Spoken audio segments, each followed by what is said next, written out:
Herkese merhaba. Yeni bir serinin ilk bölümüyle karşınızdayım.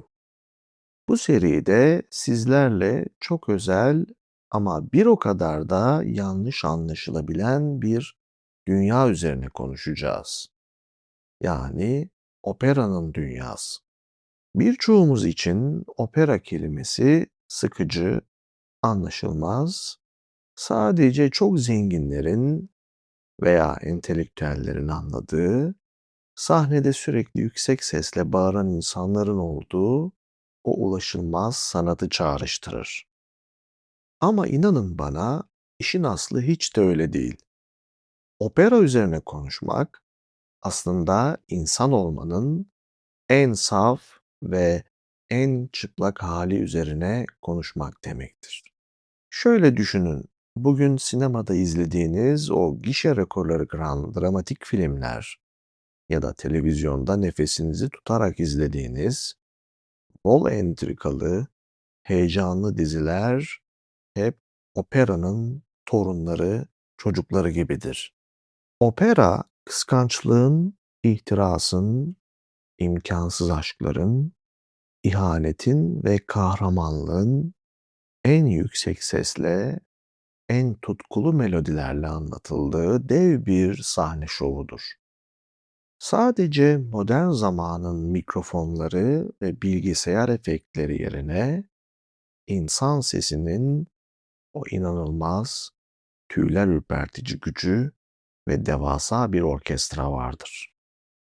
Operada müzik öylesine güçlüdür ki söylenen tek bir kelimeyi bile anlamasanız bir insanın kalbinin kırıldığını veya aşktan deliye döndüğünü o melodinin titreşimlerinde iliklerinize kadar hissedersiniz. İşte bu yüzden operayı konuşmak, opera üzerine konuşmak, o karakterlerin dertlerine ortak olmak eşsiz bir keyiftir. Çünkü sahnede izlediğimiz şey aslında kendi duygularımızın en abartılı, en görkemli halidir. Sizlerle yapacağımız bu birinci yolculuğa hoş geldiniz. Bu ilk bölümde opera tarihinin en büyük dehalarından biri olan İtalyan besteci Giacomo Puccini'nin hayatına dokunacak ve onun yazarken ömrünün yetmediği o yarım kalan efsanevi başyapıtı Turandot operasını konuşacağız. Giacomo Puccini 22 Aralık 1858'de İtalya'nın Toskana bölgesindeki Lucca kentinde doğmuş ve 29 Kasım 1924'te Belçika'nın Brüksel şehrinde hayatını kaybetmiştir. Puccini doğduğunda İtalya henüz siyasi birliğini tamamlamamıştı. Çocukluğu ve ilk gençliği İtalya'nın sancılı birleşme sürecine, yani modern İtalya'nın kurulduğu Risorgimento, yani yeniden doğuş dönemine denk gelmektedir. Puccini, Lucca'daki San Martino Katedrali'nin müzik direktörlüğünü 2 asırdır üstlenen bir ailenin son soyundan geliyordu. Başlangıçta müziğe kişisel bir tutku olarak değil, bir aile mesleği olarak yönelmişti. 5 yaşındayken babasının ölümü üzerine yetim kaldı. Ailesi Lucca Belediyesi'nin bağladığı küçük bir emekli maaşıyla geçindi ve belediye Giacomo reşit olana kadar katedral orgçusu pozisyonunu onun için açık tuttu. Ancak 1876'da Pisa'da izlediği Giuseppe Verdi'nin Aida operası onun gerçek mesleğinin opera olduğuna ikna olmasını sağladı. 1880 sonbaharında Milano Konservatuvarı'na giderek eğitim aldı ve 1883'te mezun oldu. 1884 yılında sahnelenen ve büyük bir başarı yakalayan Le Villi operası sayesinde müzik yayıncısı Giulio Ricordi ile ömür boyu sürecek bir dostluk ve işbirliği başladı. Kişisel hayatı ise oldukça çalkantılıydı. Annesinin ölümünden sonra evli bir kadın olan Elvira Geminiani ile kaçtı. Bu yasa dışı birlikteliğin yarattığı büyük skandala göğüs gerdiler ve Elvira'nın kocasının ölümünün ardından ancak 1904 yılında evlenebildiler. 1891 yılında Toskana'daki bir balıkçı köyü olan Torre del Lago'ya taşındılar ve burası Puccini'nin hayatı boyunca en önemli sığınağı oldu. Kariyerinin olgunluk döneminde Puccini 1896'da La Bohème, 1900'de Tosca, 1904'te Madama Butterfly ve 1910'da Batı'nın Kız Kardeşi gibi dünya çapında başyapıtlara imza attı. Bu 4 olgunluk eseri tamamen kadın kahramana odaklanan ve trajik bir sonla biten dokunaklı aşk hikayelerini anlatır. Operalarında karakterlerle bütünleşme yeteneği ön plandaydı. Sözcüklerin anlamından kopmayan, tutkulu, ışıltılı ama temelinde melankolik bir melodi anlayışı yarattı. Ne var ki özel hayatındaki krizler bitmiyordu. Eşi Elvira'nın hastalıklı kıskançlığı, evlerindeki genç hizmetçi Doria Manfredi'nin haksız suçlamalarla intihar etmesine yol açtı. Ve bu trajik olay dönemin en ünlü skandallarından biri oldu. Puccini, 100 yıl dönümünün en büyük opera temsilcisi olmasına rağmen, yeni yüzyılın hızla değişen acımasız gerçeklerini ve Birinci Dünya Savaşı gibi çağdaş olayları anlamakta büyük zorluk çekiyordu. Bestecinin yaşlılık dönemi Birinci Dünya Savaşı'nın yıkımlarına ve hemen sonrasında İtalya'da savaş sonrası krizlerin patlak verip de 1922'de Mussolini'nin başa geçmesiyle faşist dönemin başlamasına şahit olmuştur. Çağdaş bestelerle de ilgilenen Puccini, Debussy, Strauss, Schönberg ve Stravinsky gibi isimlerin eserlerini inceliyor, siyasi ve askeri olayların çalkantılı çağında huzuru operada arıyordu. Ona göre müzik bir sığınak ama daha da önemlisi duygu ve düşüncelerini insanlara yayma aracıydı.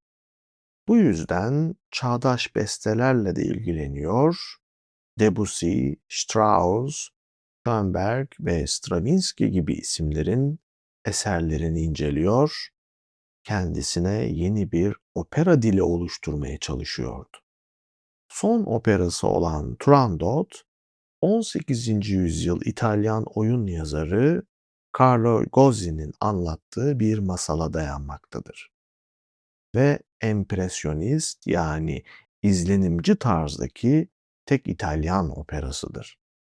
Ancak Puccini, Turandot ile Calaf arasındaki muzaffer aşkı anlatan o görkemli final düetini yazamayarak başladığı eseri ne yazık ki yarım bırakmak zorunda kaldı. Gırtlak kanserine yakalanan besteci ameliyat için Brüksel'e gitti ve ameliyattan birkaç gün sonra elinde tamamlanmamış Turandot notalarıyla hayata veda etti.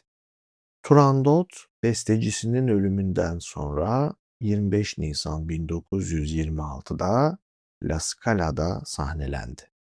O gece performansı yöneten Arturo Toscanini, operayı tam da Puccini'nin ölmeden önce yazdığı o son noktada durdurarak bitirdi. Final sahneleri daha sonra Franco Alfano tarafından Puccini'nin taslaklarından tamamlandı. Turandot'a geçmeden önce Puccini'nin temel temaları ve kadın kahramanlarından söz etmek istiyorum. Puccini'nin operalarının büyük bir kısmı şu unutulmaz temayı işler. Aşk için yaşayan, aşk için ölür.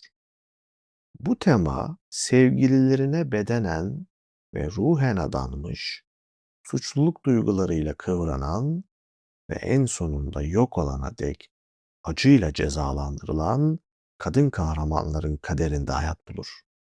Puccini bu eserlerinde kadın kahramanlarına duyduğu şefkat ve acıma hissini belirgin bir sadizm eğilimiyle harmanlar. Bu da eserlerinin duygusal etkisini inanılmaz derecede arttırır. Puccini'nin tarzının en büyük özelliği kendisini işlediği konuyla tamamen bütünleştirebilmesidir.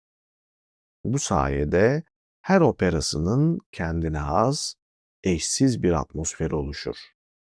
Kusursuz bir dramatik denge içgüdüsüne sahip olan besteci, bir operanın sadece aksiyon ve çatışmadan ibaret olamayacağını, dinginlik, tefekkür ve lirizm anlarına da ihtiyaç duyduğunu çok iyi biliyordu.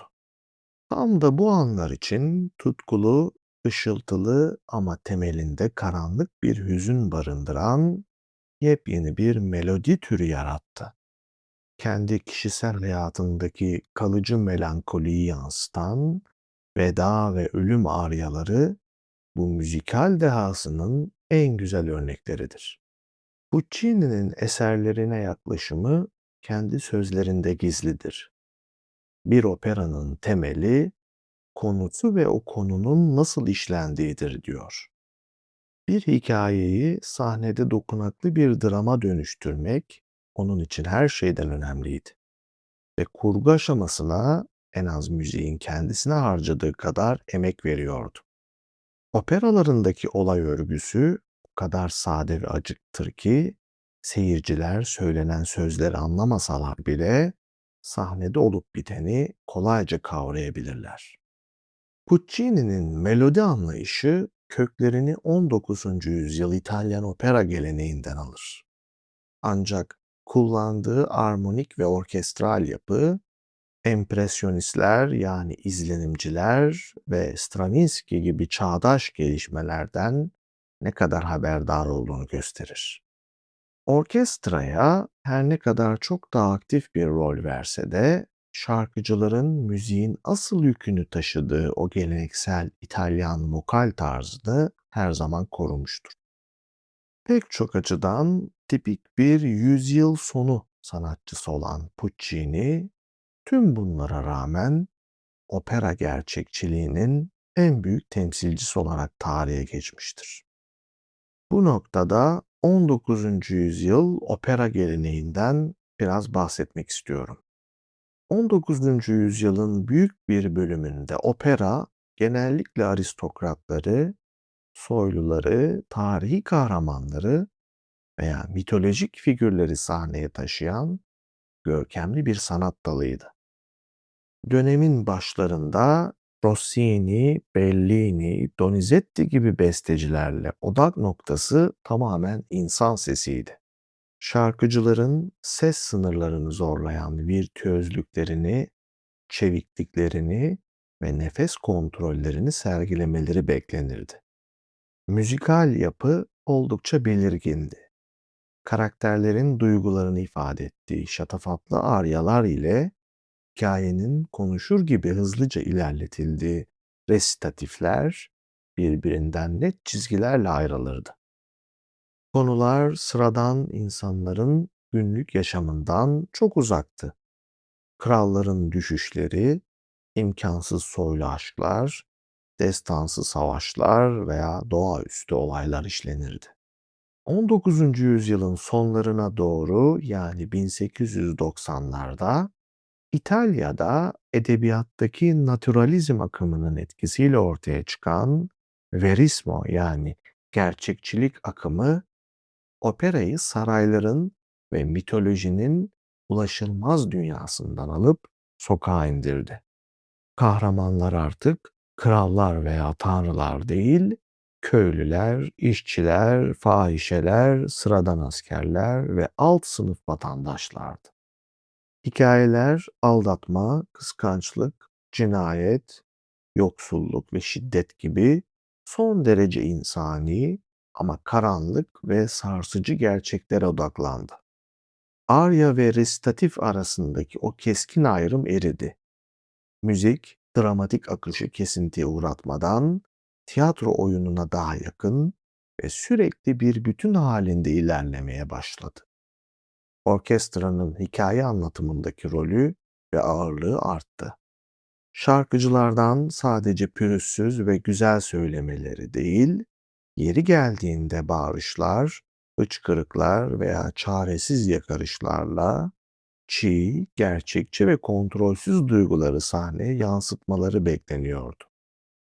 İşte Puccini bu dönemde kendi eşsiz lirik melodi yeteneğini bu gerçekçi ve sarsıcı temalarla harmanlayarak kendinden önceki görkemli gelenek ile modern gerçekçilik arasındaki köprüyü kurmuş ve bu akımın en büyük temsilcisi olmuştur.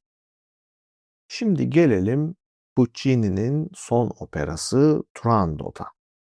Turandot ne yazık ki bestecisi Puccini'nin sonunu göremediği yarım kalmış bir başyapıttır. Puccini operayı nasıl bitireceğine dair 30 sayfalık bir taslak bırakmıştır ve eseri Riccardo Zandona'nın tamamlamasını vasiyet etmiştir. Ama opera dünyası da en az pembe diziler kadar entrikalıdır. Puccini'nin oğlu bu seçime itiraz edince işler karışmıştır. Sonunda bu zorlu görev sırf yazdığı bir başka operanın teması Turandot'a benziyor diye Franco Alfano'ya verilmiştir. Alfano oturmuş, kendi kafasına göre metinler ekleyip bir final yazmış. Ama yayıncı Ricordi bu versiyonu adeta yerden yere vurmuş. Çünkü müzik Puccini gibi tınlamıyormuş. Ricordi'nin sansürlediği ve zorla düzelttirdiği ikinci bir versiyon daha ortaya çıkmıştır. Eserin ilk gösterimini yöneten ünlü orkestra şefi Toscanini bu finalden bile 3 dakikayı kesip atmıştır. Bugün sahnelerde genellikle dinlediğimiz versiyon işte bu budanmış versiyondu. Gelelim Turandot operasının hikayesine. Çin prensesi Turandot acımasız bir kural koymuştur. Kendisiyle evlenmek isteyen asilzade soracağı 3 bilmeceyi bilmek zorundadır. Bilemeyenin kellesi anında uçurulacaktır. Bir nevi kim milyoner olmak ister yarışması düşünün. Ama yanlış cevap verirseniz gerçekten ölüyorsunuz. Halk bilmeceleri bilemeyen İran prensinin o geceki idamını izlemek için toplanmıştır. Bu kargaşada tahtından indirilmiş sürgündeki yaşlı kral Timur ve ona bakan sadık köle kız Liu yere düşer. Onları yerden kaldıran genç adam Timur'un kayıp oğlu Prens Kalaf'tan başkası değildir. Peki yardımcı kız Liu bunca acıya neden katlanmaktadır? Çünkü Prens Kalaf yıllar önce sarayda ona sadece bir kez gülümsemiştir. İdam edilen prensi gören halk acır ama Prenses Turandot balkona çıkıp buz gibi bakışlarıyla ölüm kararını onaylar. Fakat Kalaf prensesi gördüğü an kelimenin tam anlamıyla çarpılır. Aklını başından alan bu güzelliği elde etmeye karar verir. Babası köle kız Liu ve imparatorluğun 3 komik bakanı yani Ping, Pang ve Pong yapma etme canından olacaksın diye yalvarsa da Kalaf kimseyi dinlemez. Gider ve meydandaki gonga 3 kez vurarak ölüme yani aşka meydan okur. İkinci perdede komik bakanlarımız Ping, Pang ve Pong bir yandan cenaze, bir yandan düğün hazırlığı yapmaktadır. Ama içten içe düğün olsun diye de dua ederler. Turandot sahneye çıkar ve bu zalim kuralın sebebini açıklar. Yıllar önce acımasızca katledilen bir atasının intikamını almaktadır ve hiçbir erkeğin ona sahip olmasına izin vermeyeceğine yemin etmiştir. Bilmeceler sorulur, Kalaf üçünü de tıkır tıkır bilir. Turandot şoktadır. Babasına ne olur beni bu adama verme diye yalvarır. Ama imparator söz sözdür kızım der. Bunun üzerine Kalaf eşine az rastlanır bir centilmenlik ya da bir delilik yapar. Eğer sabaha kadar benim gizli adımı bulabilirsen yarışmayı sen kazanmış olursun ve kellemi alırsın der. Üçüncü perde ve operanın en vurucu perdesi elbette. Gece boyunca Pekin sokaklarında şu anons yankılanır. Yabancı prensin adı bulunana kadar bu gece ölüm cezası pahasına kimse uyumayacak. Turandot'un adamları Kalaf ile konuştuğunu gördükleri yaşlı babasını ve köle kız Liu'yu yakalayıp getirirler. Liu sevdiği adamın hayatını kurtarmak için öne atılır ve adını sadece ben biliyorum ama asla söylemeyeceğim der. Turandot'un emrettiği korkunç işkencelere bile dayanır ve sırrını korumak için bir muhafızın hançerini alıp kendini efendisi Kalaf için feda eder. Leo'nun ölümü herkesi yasa boğar. Sahnede sadece Buzlar Kraliçesi Turandot ve Kalaf kalmıştır. Kalaf, prensesin o soğuk duvarlarını tutkulu bir öpücükle yıkar. Turandot gözyaşları içinde onu gördüğü ilk an aslında hem büyük bir korku hem de derin bir arzu hissettiğini itiraf eder. Kalaf canını prensesin ellerine teslim ederek kendi adını ona fısıldar. Bu aslında onun kellesini teslim etmesi anlamına geliyordu. Artık Turandot onu gönül rahatlığıyla öldürebilirdi.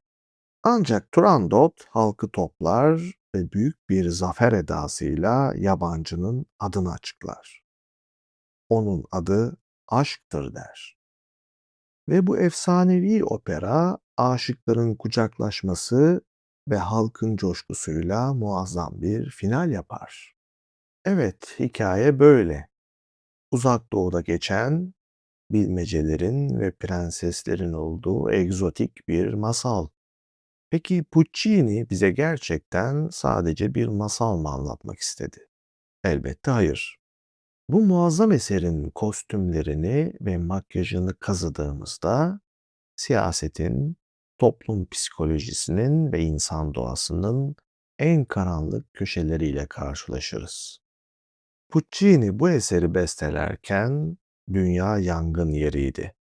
Birinci Dünya Savaşı'nın yıkımına ve hemen ardından İtalya'da faşizmin ayak seslerine, otoriter rejimlerin yükselişine şahit oluyordu.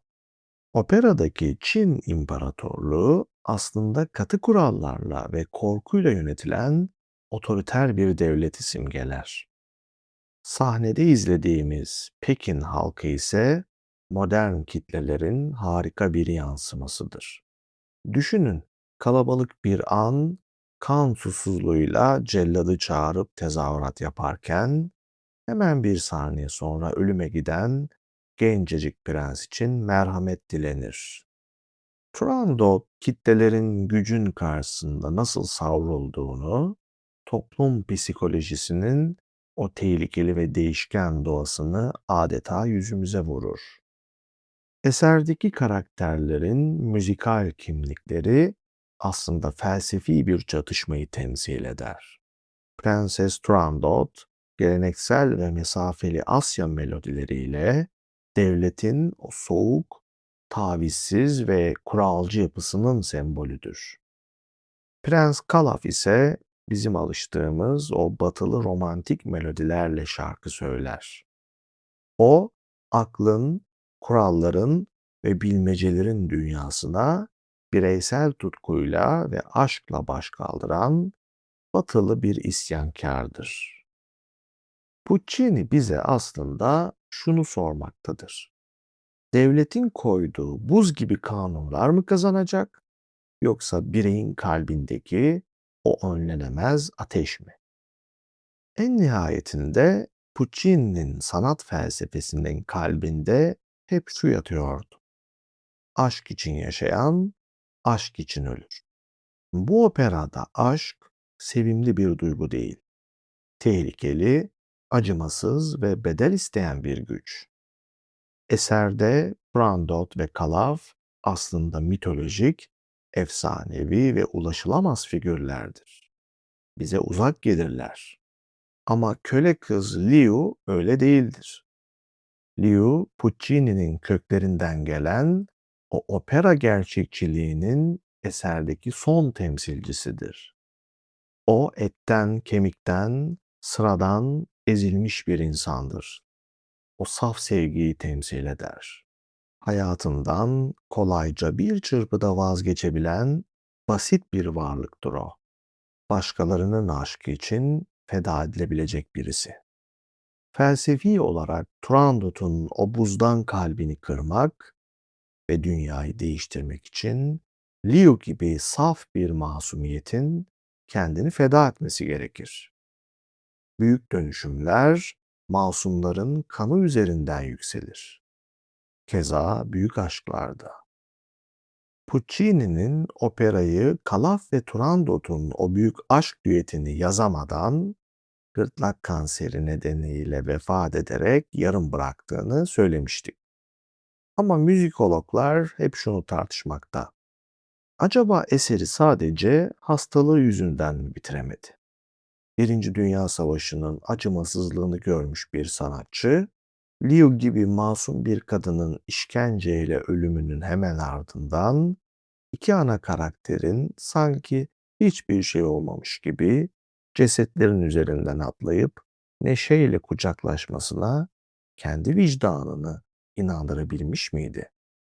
Belki de Puccini'nin kalemi modern dünyanın o acımasız gerçekleri karşısında sahte bir mutlu son yazmayı reddediyordu.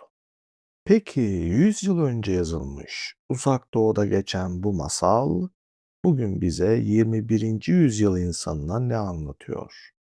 Neden gidip de bir opera salonunda Turandot izlemeliyiz? Aslında Prenses Turandot çok uzak bir karakter değil bizim için. Birçoğumuzun içinde yaşayan bir figür. Onun o acımasız bilmeceleri ve etrafına ördüğü buzdan duvarlar, bugün modern insanın hayal kırıklığına uğramamak, incinmemek için kalbine çektiği setleri anlatıyor bize. Bağlanmaktan korkan, travmalarının arkasına saklanan bizlere Prens Kalaf'ın mesajı çok net. Gerçek bir hayat ve gerçek bir bağ istiyorsan, risk alıp o gonga vurma cesaretini göstermek zorundasın. Romalı filozof Seneca'nın dediği gibi, sevilmek istiyorsan sev. Ayrıca Turandot öyküsü, her şeyin bir karşılığının olduğu bu dünyada bize Leo olabilmekten, Leo'nun değerinden bahsediyor. İlişkilerin bile adeta birer ticari sözleşmeye döndüğü günümüz dünyasında köle kız Leo adeta suratımıza çarpan bir gerçektir. O sırf geçmişteki küçücük bir gülümseme için karşılık beklemeden her şeyini feda edebilecek o unuttuğumuz saf sevginin sembolüdür. Turandot'u izlemeliyiz veya dinlemeliyiz. Opera söz konusu olduğunda seyir ve dinleme aynı anda gerçekleşir. Evet, Turandot'u izlemeliyiz ve dinlemeliyiz. Çünkü bu eser sinema icat edilmeden önce yaratılmış en büyük ve görkemli gişe rekortmeni film gibidir. Eğer bugün dev bütçeli destansı dizileri izlemeyi seviyorsanız, Turandot size bunun çok daha canlı, bilgisayar efektsiz ve devasa bir orkestranın iliklerinize işleyen titreşimleriyle sarmalanmış halini sunar. Ve tabii ki sırf o meşhur Nessun Dorma aryasını dinlemek için bile bu esere gidilir. Sırf o tenorun en sonda attığı o efsanevi Vincero çığlığı için. Çünkü o çığlık insanlığın en karanlık gecenin bile sabahında umudun galip geleceğine dair yazılmış en büyük marşlardan biridir. Evet, Puccini'nin o eşsiz müzikal dehasının ve Turandot'un gizemli bilmecelerinin arasında yaptığımız yolculuğun sonuna geldik. Umarım bu bölüm operanın sadece süslü salonlara hapsolmuş bir sanat olmadığını, aksine hepimizin içindeki o korkuları, tutkuları ve umutları anlatan devasa bir ayna olduğunu hissettirebilmiştir. Peki siz ne düşünüyorsunuz? Turandot'un etrafını örttüğü o buz gibi duvarlara hak veriyor musunuz? Yoksa Prens Kalaf'ın ölüme meydan okuyan o deli cesaretine mi hayransınız? Ya da belki de bu hikayenin asıl kahramanı karşılıksız sevgisiyle dünyayı değiştiren ama bunun için kendisini feda eden Leo'dur. Son olarak, eğer daha önce hiç operaya gitmediyseniz veya içinizde "Ya o işler bana göre değil, çok sıkıcı." diyen bir ses varsa, size küçücük bir meydan okuma teklif ediyorum. Lütfen hayatınızda bir kez olsun o görkemli salonun karanlığına kendinizi bırakın. Operadan keyif almak için İtalyanca bilmenize, konservatuvar mezunu olmanıza veya müzik tarihi yutmanıza hiç gerek yok. İhtiyacınız olan tek şey kendinizi o anın büyüsüne bırakmak. Çünkü o sahnede mikrofonsuz, tamamen doğal bir şekilde yankılanan o devasa insan sesi aslında sizin kendi içinizdeki sevinçlerin, hayal kırıklıklarının ve aşkın en çıplak, en filtresiz halidir. Kendinize bir iyilik yapın ve bu efsanevi sanata bir şans verin. Kim bilir belki de o devasa orkestra ruhunuzun daha önce hiç dokunulmamış bir teline dokunacak ve siz salondan bambaşka bir farkındalıkla çıkacaksınız. Bence denemeye değer.